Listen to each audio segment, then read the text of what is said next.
What would you do if your dream was stolen in an instant, not by chance, but by the color of your skin?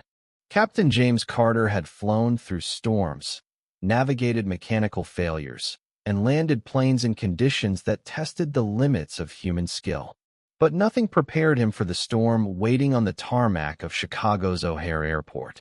At 42, he was a veteran pilot, respected by colleagues, adored by passengers for his calm demeanor and quick wit. His dark skin, however, was a detail some couldn't overlook. It was a crisp autumn morning, the kind where the air bites just enough to keep you sharp. Flight 472 to Seattle was set to depart in an hour.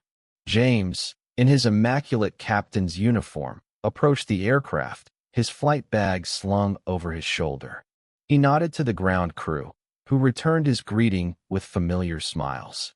But as he reached the cockpit door, First Officer Paul Grayson blocked his path. Grayson, a wiry man with a pinched expression, folded his arms. "You're not flying this plane, Carter," he said, voice low but sharp. "We've got a problem with you leading this crew." James froze. The words hit like a slap, but he kept his composure. "Care to explain?" he asked, his tone steady, though his heart raced. Grayson's eyes darted away, but his stance didn't budge. "Some of us don't feel comfortable with you in charge. It's nothing personal, just how it is." The words hung heavy, laced with a prejudice James had faced too many times. Behind Grayson, the co-pilot and two flight attendants exchanged uneasy glances, their silence deafening. The tarmac seemed to shrink, the hum of jet engines fading as James processed the betrayal. This wasn't just about one man's bias, it was a crew complicit in letting it fester. Passengers boarding nearby began to notice, their murmurs growing. James could feel the weight of their stares, the unspoken question, will he fight, or will he walk away? He chose to fight, not with fists, but with the one weapon he knew could cut through this injustice: truth.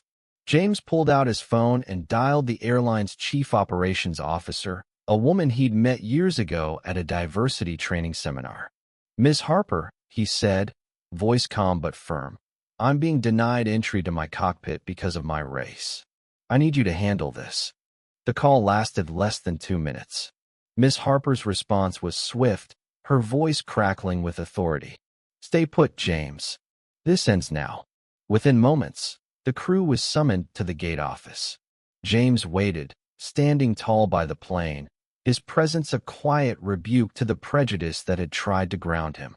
The ground crew whispered among themselves, some shaking their heads in disbelief. Passengers, now fully aware of the drama, watched from the terminal windows, their phones out, capturing the moment. In the gate office, the truth unraveled. Grayson's objections were flimsy, rooted in stereotypes he couldn't defend. The co-pilot admitted to unease, but no real cause. The flight attendants, caught in the crossfire, claimed they just followed orders. Ms. Harper didn't hesitate. "You're all done," she said, her words final. The entire flight crew was fired on the spot, their careers grounded for letting bias cloud their judgment. James returned to the cockpit, now joined by a replacement crew who greeted him with respect. As he settled into the captain's seat, he felt the weight of the moment not just for him, but for every person who'd ever been judged for who they were rather than what they could do. The plane roared to life, and as it climbed into the sky, James glanced at the horizon. This wasn't just a flight, it was a statement. The story spread like wildfire. Passengers posted videos, praising James's dignity. News outlets picked up the story, hailing it as a stand against systemic racism. But for James, it wasn't about fame. It was about the kids who looked like him, dreaming of the cockpit, who needed to know they could soar. In the days that followed, the airline issued a public apology and rolled out mandatory training to root out bias. James received letters from aspiring pilots, thanking him for showing that courage could change the narrative. One, from a young black girl in Atlanta, read, "I want to fly like you. Thank you for not giving up." James kept flying, each takeoff a reminder that the sky belonged to everyone. Prejudice might try to clip wings, but resilience could make them soar higher. Thank you for listening. If you find it interesting, please like and subscribe to follow the next stories.